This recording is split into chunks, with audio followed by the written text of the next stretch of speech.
Hi friends, my name is Aqil Ahmed, and in this particular video tutorial I will show you how to check if file size is greater than 0 KB and only load that file in SSIS. So this is my profile. I have 13 plus years of experience on Microsoft technologies. So the agenda of today's video tutorial is check if file size is greater than 0 KB and only load that file in the SSIS. So recently I got an email from one of my subscriber, Taslim, and he said that I need to also check that the file size is greater than 0 KB. So how do I check the file size before loading to database? So I thought to make a video on this topic because it might be helpful for other persons as well. So let's jump to the demo. I have an SSIS package already created, and this package is simply looping through a particular directory and loading the data into a SQL Server table.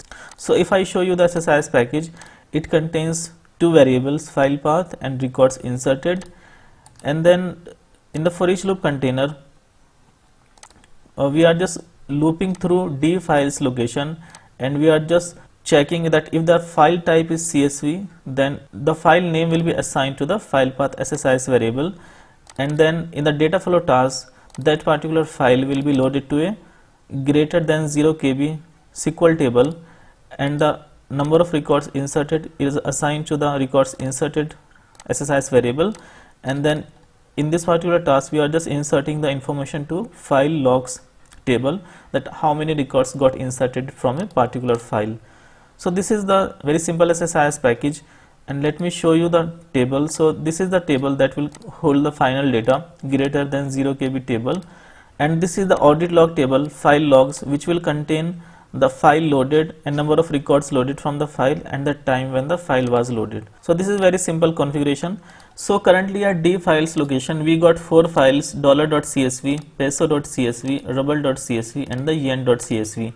So this file yen.csv, this file doesn't contain any data. This is an empty file. So that's why the size of the file is 0 KB. If I execute my SSIS package now, so it should load all 4 files into the SQL Server table, and then it will also load the en.csv file, although the file is empty and it should not contain any data. So let me go back to the SQL Server table, and if you check the data in this particular table, so 1326 records got inserted to the table. And if I check like which file loaded how many records, so I can check the file log SQL table. So you can see that $.csv file loaded 330 records, and same way other file also loaded some records, but the yen.csv file loaded 0 records because the file was empty. So now what I want is that if the file size is 0 KB, then the file should not be loaded, and ideally only these 3 files should be loaded. So that's what I wanted from this SSIS package. To do that, what I can do, I can get the file size using the C# script task, and after getting the file size in the 0 KB, I can decide whether to load the file or not to load the file. Okay, so the first thing I will do is I will create an SSIS variable, and I will call it file size, and the data type I will put it int64.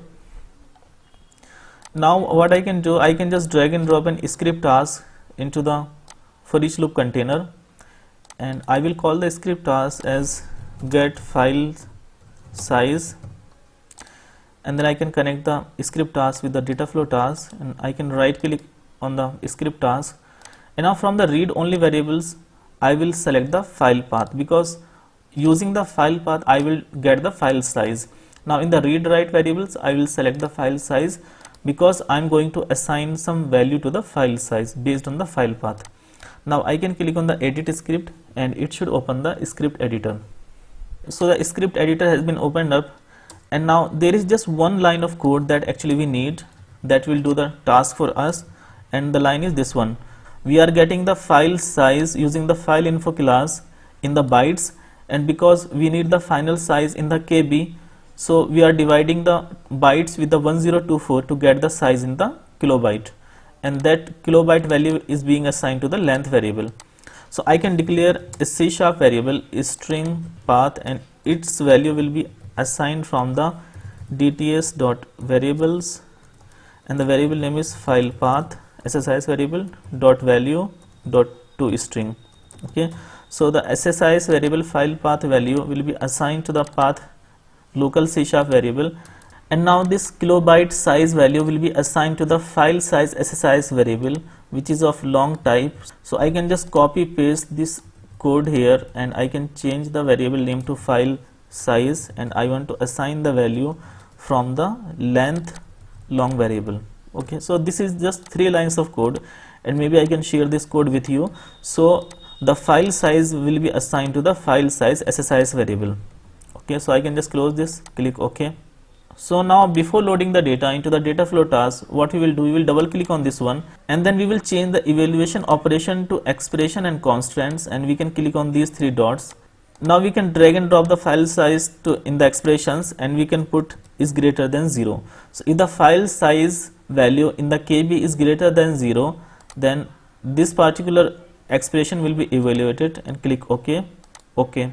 So if the file size will be greater than 0, only then the file will be loaded, otherwise the file won't be loaded. So what I can do is I can maybe put a breakpoint here just to show you what will be the size of a particular file. So I can just start running the SSIS package, and it checked the first file. So let me just go to the debug menu, Windows, and I can open the locals window here. In the locals window, I can show you the file path and its size. So if you check the file $.csv, so its size is 19 KB. So if you go back to the disk, and if you check the $.csv, so it is showing the size as 20 KB. So it's showing the size a bit more than the actual size. So if I right click on it and go to the properties of this particular file, so the actual size of the file is 19 KB, but the size on the disk is 20 KB. So it's slightly more size on the disk. I tried to find out like why there is a difference between the file size and the size on the disk, and when I Google, so they are saying that when a file is stored in a modern storage device, it usually consumes slightly more storage than the actual file, but they have not given the reason. I further tried to find the answer for this question, what is the difference between size and size on the disk, and this answer makes more sense to me, that they are saying that the size on the disk is the actual amount of space being taken up on the disk. They differ because the disk is divided into tracks and sectors and can allocate blocks of discrete size. So this makes sense that the file is divided into different like tracks and sectors, and there can be some sectors that can be empty, so that's why they take more space. So now let's go back to our SSIS package. So because the size is 19 KB, so this file will be loaded.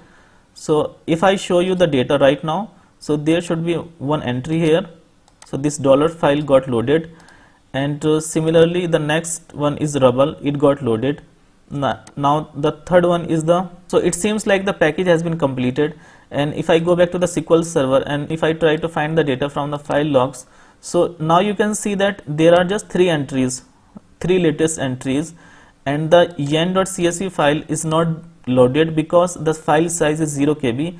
And now our SSIS package will only load the file if the file size is greater than the 0 KB.